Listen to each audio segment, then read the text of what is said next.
Dia seseorang yang menyelesaikan studinya di bidang kedokteran, belajar di Baghdad, kemudian melanjutkan S2-nya di Liverpool, melanjutkan belajar di sana. Tatkala dia berada di Amerika dan dia mendengar bagaimana telah berkumpul musuh-musuh Islam membuat langkah-langkah ke depan untuk memurtadkan seluruh negeri Afrika. Mereka ingin menjadikan target mereka kala itu tahun 2000 seluruh negeri Afrika murtad beragama Nasara. Itu target mereka. Dia kaget. Setelah dia mendengar, dia tidak diam, berangkat ke Kuwait, negeri asalnya. Dia bukanlah orang besar pada hakikatnya dari sisi ketenaran, tidak. Abdurrahman Al-Sumaid, tak banyak orang mengenalnya. Apa yang dia lakukan? Dia tinggalkan Kuwait, berangkat berpuluh tahun, 30 tahun lebih berdiam di Afrika sana. Subhanallah. Berdakwah, menyuruh manusia kepada agama Allah Subhanahu wa taala. Tahukah Anda berapa orang Islam di tangannya? Tadi saya katakan dia bukan orang alim besar, tapi dia punya semangat besar, punya cita-cita besar. Berpuluh tahun di Afrika, dia berhasil mengislamkan 10 juta manusia.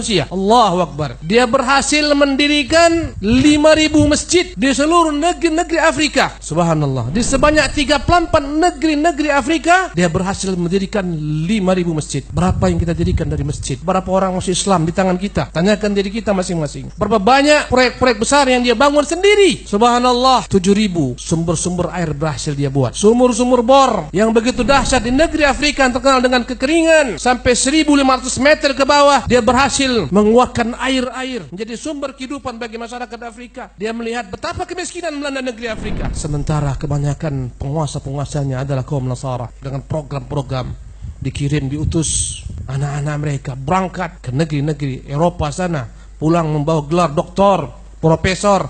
Mereka menjabat sebagai menteri, mereka menjabat sebagai kepala negara, mereka menjadi orang-orang penting di negeri-negeri sana. Allahu Akbar. Kaum muslimin masakin, fuqara, apa yang dia lakukan jemaah sekalian? Dia buat universitas besar di 2 negara. Satu di Mali, satu lagi dia buat di Zanzibar, Tanzania. Universitas besar menyekolahkan anak-anak kaum muslimin. Kemudian untuk lanjutan S3-nya, dia kirim anak-anak kaum muslimin, subhanallah, ke negara-negara maju mempelajari ilmu-ilmu yang mereka butuhkan. Dan tahukah Anda berapa banyak dia tanggung anak-anak yatim piatu?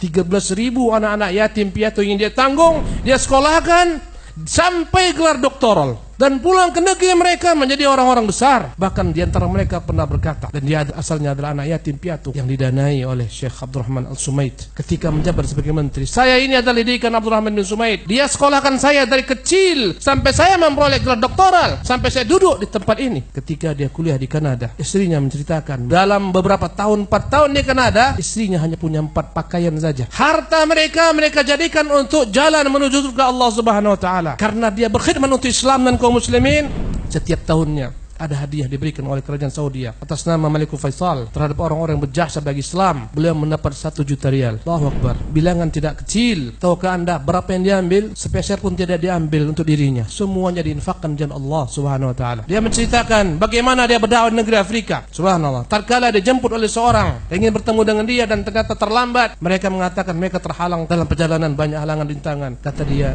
perjalanan kalian menuju saya ini adalah perjalanan penuh dengan nikmat. Kalian dalam mobil yang penuh dengan AC-nya.